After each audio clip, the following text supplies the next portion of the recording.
హనుమాను గురుదేవులు నాయద పలికిన సీతారామ కథ నే పలికద సీతారామ కథ.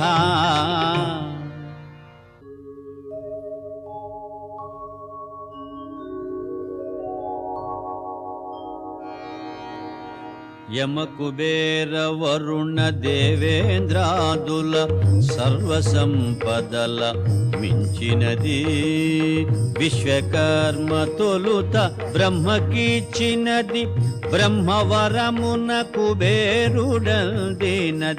రావణుండు కుబేరుని రణమందు ఓడించి లంకకు గుని తెచ్చినది పుష్పకమను మహావిమానమది మారుతిగాంచను అచ్చరు పొందే.